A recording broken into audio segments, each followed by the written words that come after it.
పైసలు మావే, ప్రచారము మాదే, అన్నీ మేమే చూసుకుంటాం. లోక్సభ టికెట్ తీసుకొని బరిలో నిలబడడమే మీ వంతు. మీకు దండం పెడతా, మీ కాళ్ళు మొక్తా, ఎవ్వడు లేడు. పైసలు మీరు ₹1 ఖర్చు పెట్టకూరు, అవసరమైతే ఇంకొక 50 కోట్లు రిటర్న్ ఇస్తా, మీకు రివర్స్లో ఇస్తా, దయచేసి మా పార్టీ నుంచి పోటీ చేయండి. ఇది కేసీఆర్ దీనావస్థ. అడుక్కు తినే సిచ్యువేషన్లోకి వెళ్ళిపోయాడు. పోటీ చేయండి బాబు, పోటీ చేయండి బాబు అని. 2019 ఎలక్షన్లో అందరికంటే ముందుగానే టికెట్లు ప్రకటించిన కేసీఆర్కి ఇంత దారుణమైన సిచ్యువేషన్ని కల్పించింది ఎవరు? తెలంగాణ ప్రజలు. మెదడు తలకాయలో ఉండాల్సిన మెదడు మోకాళ్ళలోకి జారిపోయినప్పుడు, అహంకారంతో మితిమీరిపోయి వ్యవహరించినప్పుడు, ప్రవర్తించినప్పుడు ప్రజలు ఇలాంటి నిర్ణయమే తీసుకుంటారు, ఈ సిచ్యువేషన్కే తీసుకొస్తారు.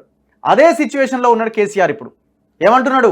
ప్రచారం మేమే చేస్తాం, పైసలు మావే, నువ్వు ఇంట్లో పండుకో, ఏమన్నా చేసుకో, దయచేసి కనీసం పోటీ చేయి అని అంటున్నాడు. నేతలకు బీఆర్ఎస్ బంపర్ ఆఫర్. పోటీకి చాలామంది విముఖత చూపుతుండడంతో కొత్త స్ట్రాటజీ. ఎమ్మెల్యేలను గెలుచుకున్న ఎంపీ ఎన్నికల్లో భయం. ఒక్క సీటు కూడా గెలిచే అవకాశాలు కనబడతలేవు. ఒక్క seat, not even single seat. Lok Sabha ఎన్నికల్లో పోటీ చేసేందుకు నేతలు విముఖత చూపిస్తుండడంతో బీఆర్ఎస్ కొత్త స్ట్రాటజీ తెరపైకి తెచ్చింది. పైసలు మావే, ప్రచారం మాదే, మీరు కేవలం టికెట్ తీసుకొని బరిలో ఉండండి, అంతా మేము చూసుకుంటామంటూ లీడర్లకు ఆఫర్ ఇస్తున్నదని విశ్వసనీయ సమాచారం.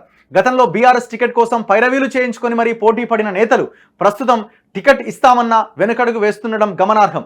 గతంలో పార్టీ టికెట్ వస్తే ఇక గెలిచినట్లే అని గులాబీ నేతలు భావించేవారు. అందుకోసం నెలల తరబడి కేసీఆర్కు సన్నిహితంగా ఉన్న వారితో పైరవీలు చేయించేవారు. కానీ ప్రస్తుతం రాష్ట్రంలో మారిన రాజకీయ పరిస్థితుల నేపథ్యంలో పార్టీకి గడ్డు కాలం మొదలైంది.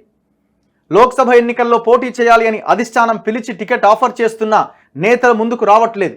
దీంతో లీడర్లకు కేసీఆర్ స్వయంగా ఫోన్లు చేసి మరీ మాట్లాడుతున్నారు. టికెట్ తీసుకొని బరిలో ఉండడమే మీ వంతు, అన్ని అధిష్టానమే చూసుకుంటుంది అని భరోసా ఇస్తున్నట్టు టాక్.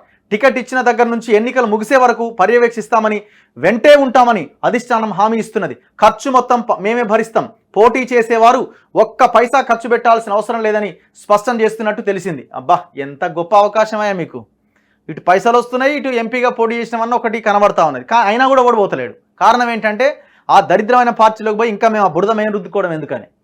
ఎందుకంటే వాళ్ళ రాజకీయ జీవితమే కొలాప్స్ అవుతుంది. మీరు గతంలో ఏ పార్టీలో ఉన్నారంటే కేసీఆర్తో ఉండే అంటే భవిష్యత్ తరాలు కూడా చీ అంటాయి.